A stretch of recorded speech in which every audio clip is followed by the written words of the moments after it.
So there are three pieces to what we have come through. The first is transformation. And what you're going to see is, how many of you were in Mexico? We talked, okay? So in Mexico, you remember we talked a little bit about the 5 keys to success, right? This is putting those keys to success in place. You're going to see some real world stuff. The first thing is transformation, but before we even get there, I need you to think about what it is that you want to achieve. Big time achieve. And I'm not talking about the stuff that you tell somebody at work. It's probably not somebody you actually tell your significant other. I'm talking about the big one. I'm talking about the one that if you told one of us or anybody else in this room, like, you get a little sweaty palm, right? You're afraid they're going to judge you, right? You know what I'm talking about? Or more importantly, you're afraid that they don't think you can achieve that. That one. Yeah, it's the one that's sort of rooted in fear. That's the one. You don't have to tell anybody, right? So there's no mind readers in the room, right? Oh, Jen. Okay, Jen, turn it off for a second, okay? This is yours. That's the one I want you to be focused on. That's the one I want you to be focused on. So here's the thing. Transformation is 100% the most uncomfortable thing ever. Because here's the deal. In 2010, when we decided to grow our organization, I was not the right person for the job. Truth be told, I'm probably not the right person for the job today.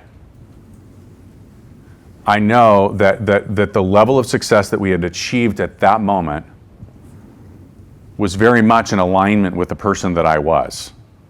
I also knew that in order to achieve the thing that we wanted to, that thing that we would just talk to, the sweaty palm goal, I had to be a different person. Can't achieve something more than you're capable of. So transformation was absolutely key to this. And so, there we go. Vision. Vision is always the first step, and it's high definition vision. We're talking about being able to see it, feel it. There's an emotional connection the minute that you know it's true. Vision of what that leader, what that high performance leader is. You following me? Right? What does that person wear? How do they walk? When they walk into a room, are they strutting? They have a chip on their shoulders, right? They're kind of doing this, right? We're going to talk just a little bit later about the things, the challenges, but you have to really understand what you believe that leader is, okay? When do they go to the gym? What time do they get up in the morning? What's the information they're putting in? I mean, obviously you all believe in coaching and bettering yourselves. You wouldn't be here otherwise, right? So, vision. Well, and I'll just add to that too. It's, 2020 is a great year to talk about 2020 vision, and we're talking high definition. Clearly I can see that person, what they eat, what they wear, what time they go to bed, how they interact with their kids, to be able to achieve what their big, hairy goal is that you guys wrote down. And then pain. So, of course, I'm the one that's going to be addressing the pain, because as a health coach, I walk into our office and people are hiding their Doritos behind their back. And I don't shame, I don't judge. I might look side-eye, but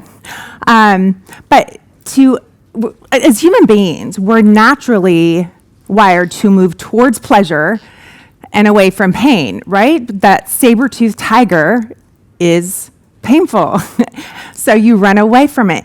But we've evolved and we need to upgrade our operating system. So while pain is required to achieve that goal, it is not as much pain as painful as not achieving that goal. So is it more painful to say no to that second glass of wine and go to bed and wake up and crush it as a leader in your business?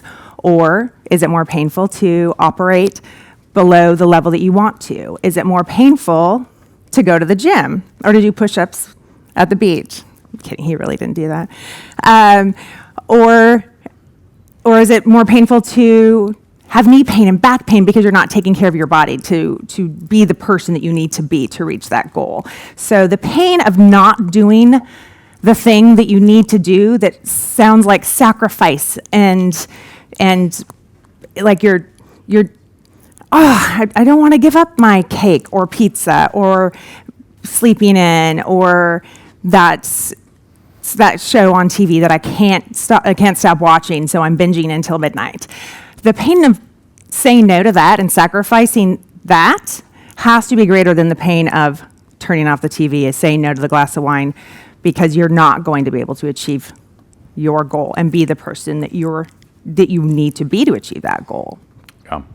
And I'll give it some context, and you all are going to get a tear in your eye already. We were talking actually just a little while ago about how soft we Americans are when it comes to travel. Like the kids are like, oh my gosh, we got a 4-hour flight, it's horrible, right? And then we told them we were going to put them on an airplane for 16 or some odd hours, and they just about passed out.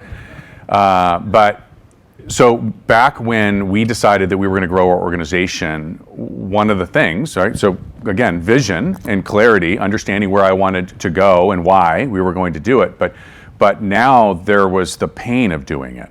So I knew I had to be a different person. By the way, that meant that I was going to make some people uncomfortable with my behaviors. That also meant that I was going to have to go out and learn some things, which meant I was going to have to raise my hand and go, I don't know what I'm talking about.